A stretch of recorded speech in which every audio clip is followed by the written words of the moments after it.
جنگ بدر میں مسلمانوں کو جیت نصیب ہوئی اور کافروں کو شکست ہوئی. 70 کافر مارے گئے اور 70 کافر جو ہے گرفتار کر کے قیدی بنا کر لائے گئے. اب قیدیوں کا کیا کیا جائے؟ حضور صلی اللہ علیہ وسلم نے مشورہ لیا کہ اب جو قیدی آئے ہیں 70 ان کے ساتھ کیا کیا جائے. تو عمر فاروق رضی اللہ تعالیٰ عنہ اور دوسرے صحابہ کرام جو غصے والے تھے کہنے لگے کہ مار دو انہوں نے بہت ہمیں ستایا ہے. مکہ میں ہم رہتے تھے تو بہت ستایا ہے ہمیں، انہیں مار دو، ان کی گردنیں اڑا دو. اور پھر حضرت ابوبکر صدیق نے مشورہ دیا کہ یا رسول اللہ ایسا کرتے ہیں ان لوگوں سے فدیہ لے کر، یعنی ایک رقم لے کر انہیں چھوڑ دیتے ہیں، رہا کرتے ہیں. بس اس سے ہماری مالی حالات بھی اچھی ہو جائیں گے اور ویسے بھی یہ ہمارے خاندان والے ہیں، ایمان نہیں لائے لیکن خاندان والے ہیں، فدیہ لے کر چھوڑ دیتے ہیں. تو حضور صلی اللہ علیہ وسلم نے یہ تجویز پسند کی کہ ان سے فدیہ لیا جائے گا اور انہیں چھوڑا جائے گا. پھر جو قیدی تھے انہیں کہا گیا کہ تم اپنے گھر والوں کو خبر بھیجو اور فدیے کی رقم طے کی گئی کہ اتنی رقم دینا ہے اور آزادی حاصل کرنی ہے، اپنے اپنے گھر جانا ہے، تمہیں مارا نہیں جائے گا. تو جو گرفتار تھے ان میں سے کچھ لوگوں نے اپنے اپنے گھر والوں کو پیغام بھیجا، پھر انہوں نے رقم لا کر دی، انہیں رہا کر دیا گیا.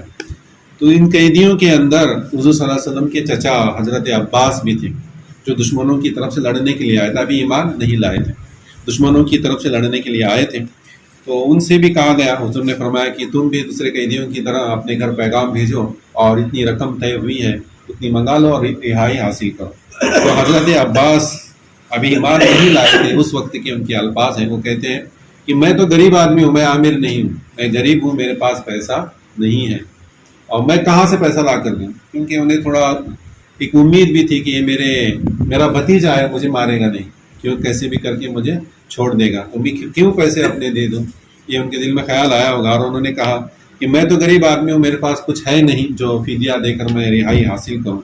تو پھر حضور صلی اللہ تعالیٰ علیہ وسلم نے انہیں یاد دلایا کہ جب تم جنگ پر آ رہے تھے تو سونے کی چند اینٹیں تم اپنی بیوی ام فضل کے پاس دے کر آئے ہو، اور یہ کہا ہے کہ جنگ سے واپس آیا تو مل کر زندگی گزاریں گے، اگر واپس نہ آیا تو اسے اپنے بچوں میں دے دے. ان سونے کے اینٹوں کا کیا ہوا؟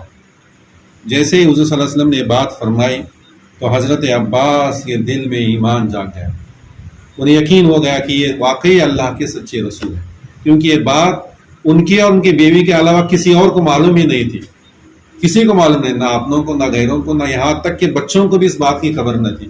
یہ راز صرف ان کی بیوی اور ان کے بیچ میں تھا، اور حضور صلی اللہ علیہ وسلم تو مدینہ میں تھے اور یہ سب واقعہ ہوا تھا مکہ مکرمہ میں. تو انہیں یقین آ گیا کہ حضور واقعی جو ہے اللہ کے رسول ہیں اور اللہ انہیں غیب کی باتیں بتاتا ہے. تو یہ غیب کے علم کا معجزہ دیکھ کر حضرت عباس جیسے ذلیل القدر صحابی دین اسلام میں داخل، انہوں نے فوراً کہا لا الہ الا اللہ اور محمد الرسول اللہ صلی اللہ تعالیٰ علیہ وآلہ وسلم، اور دین اسلام میں داخل ہو گئی. یہ جو معجزات تھے ان میں سے یہ جو معجزہ تھا، اس معجزے کو ہم علم الغیب کا معجزہ کہیں گے. اللہ تبارک و تعالیٰ نے حضور کو علم غیب عطا فرمایا، جو باتیں ہم نہیں جان سکتے ان تمام باتوں کا علم اللہ تبارک و تعالیٰ نے آپ کو عطا فرمایا تھا. اسی میں سے ایک اور واقعہ آتا ہے، وہ ہے کہ گم شدہ اونٹنی کا.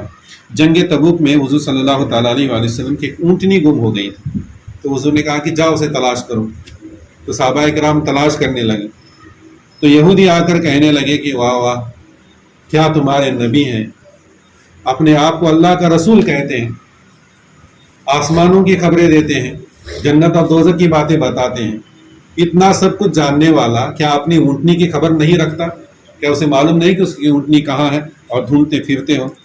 تو صحابہ کرام نے جب کہا تو حضور نے کہا کہ ہاں میں اللہ کا رسول ہوں، ہر چیز کو جانتا ہوں، لیکن یہ عمل تھا بشری طور پر کیا گیا کہ ایسا ہو جائے تو ہمیں اپنی اونٹنی کو تلاش کرنا ہے، میں جانتا ہوں کہ میری اونٹنی کہاں ہے.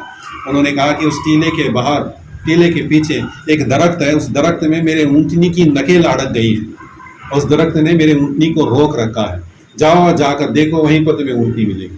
وہ یہودی بھی گئے اور مسلمان بھی گئے، صحابہ کرام بھی گئے. تو واقعی اس ٹیلے کے پیچھے ایک درخت تھا، درخت میں حضور کی اونٹنی کی نکیل اڑکی ہوئی تھی، اسے نکال کر لے آئے.